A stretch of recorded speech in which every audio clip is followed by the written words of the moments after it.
అల్లు సీతారామరాజు గారి యొక్క 128వ జన్మదినోత్సవ సందర్భంగా మీ మధ్య ఉంటున్న అదృష్టంగా భావిస్తున్నాం. మన మిత్రులు రామానాయుడు గారి సన్మానం చేయడానికి నాకు అవకాశం దొరికింది. నేను ఎప్పుడు సన్మానాలకు వ్యతిరేకం. నేను చెబుతాను, నీ సంగతి కూర్చో.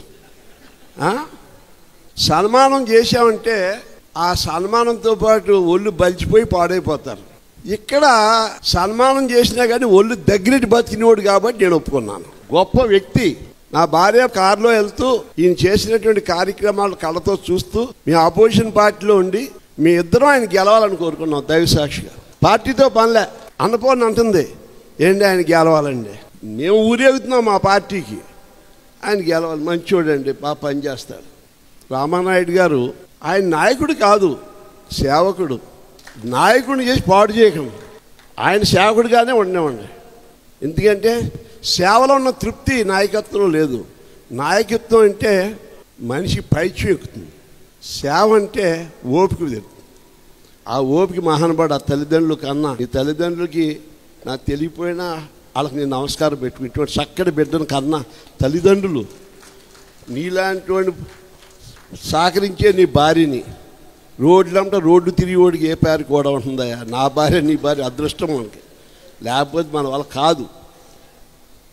మన భార్య చేయి సాపిందంటే మన అవుట్. మంత్రి గారి భార్య కానీ బాపిరాజు గారి భార్య కానీ ఇలా ఉందంటే గోయిందా. వాళ్ళు అటువంటి వాళ్ళు కాబట్టి మన ఇలా రోడ్డు మీద తిరిగి సన్మానానికి అర్హులు అయ్యామని మనం. క్షత్రియులు మన గాంధీ గారు క్షత్రియ ధర్మం నిలబెట్టుకుంటున్నాడు. పదం ఉన్నా లేకపోయినా, అంటే గవర్నమెంట్ పోయినా ఏమన్నా పట్టు వేయడం విక్రమార్కులాగా రామానాయుడికి అండగా ఉన్నాడు. నేను చాలా అభినందిస్తున్నాను. కానీ పాలకొల్లు క్షత్రియులను చూస్తే ఒళ్ళు పులకరిస్తుంది నాకు. నిజంగా ఎంత గొప్పోళ్ళే. ఇంటికే ప్రతీది లయన్స్ క్లబ్లో పదవి కూడా దెబ్బలాడుకునే రోజులు. అటువంటిది నువ్వు ప్రెసిడెంట్ అవు అంటారు. కానీ నాకు అడగరు మీరు. చాలా గొప్ప కమిటీ పాలకొల్లు క్షత్రియ కమిటీ అంటే నాకు ఎనలేని గౌరవం. మీరు ఎప్పుడు పిలిచినా, అర్ధరాత్రి గారు పిలిచినా మీలో ఒకటిగా బతకడం నాకు ఇష్టం. మనస్ఫూర్తిగా చెబుతున్నాను. ఎందుకంటే మాటలు అమ్ముకుని బతికినోడు కాదు, మాటలు నమ్ముకుని బతికినోడు కాబట్టి మాట అంటున్నాను. నేను ఒకప్పుడు అనుకుంటా ఉంటాను, పాలకొల్లు క్షత్రియుల్లో ఉన్నటువంటి యూనిటీ మా కాంగ్రెస్లో ఉంటే 100 ఏళ్ళు ఉందిన్నారా మేము. మాకు ఆ యూనిటీ లేక వీళ్ళందరూ మధ్యలో వచ్చేసారు. నిజా, మీ పాలకొల్లు రాజు యూనిటీ కనుక మా పార్టీలో ఉండుంటే అసలు తిరుగులేదు. కానీ మళ్ళీ ఉండలేక మేము పడి ఉన్నాం. ఇప్పుడు ఇందాక కబర్దీ గారు మాట్లాడతా కూటమిలో జనసేన వారు, తెలుగుదేశం వారు, బీజేపీ వారు అందరూ వచ్చినందుకు. కానీ కాంగ్రెస్ గురించి మాట్లాడలేదు పాపం. నేను ఒంటరిగా, అందులో నేను కాంగ్రెస్ వాడిని ఉన్నాను కదా, బతికున్నాను కదా, అందులో కలుపుతామో అనుకున్నాను.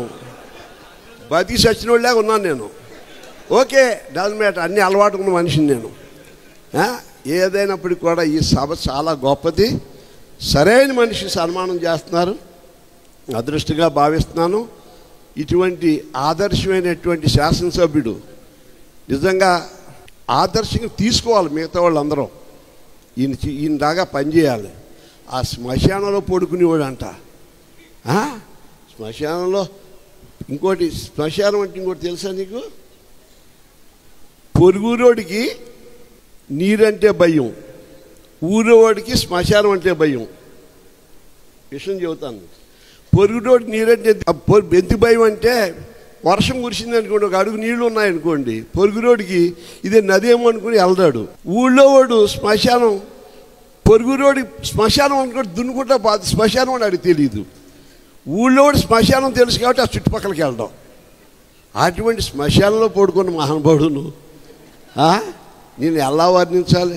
నిన్ను పొగిడినా పాడవని పొగుడుతున్నాను తప్ప నేను పాడు చేయాలని నా ఉద్దేశం లేదు. దైవసాక్షిగా మనసావాచి వెంకటేశ్వర స్వామికి పాదాలు నమస్కారం చేసుకుంటూ మీ క్షత్రియ కమ్యూనిటీ ఇంకా అభివృద్ధి అయ్యి ఆదర్శమైనటువంటి కమ్యూనిటీగా ఉండాలని, ఆ భగవంతుడు మీకు అండగా ఉంటాడని ఆశిస్తాడని, అలాగే ఈ యొక్క పాలకొల్లు వాస్తవులకి ఆల్ పార్టీస్కి అయ్యా, మీ అందరి పార్టీలు 4 కాలాలు సుఖంగా ఉండి, మీ 3 పార్టీ వాళ్ళు కొంతకాలం కలిసి ఉండి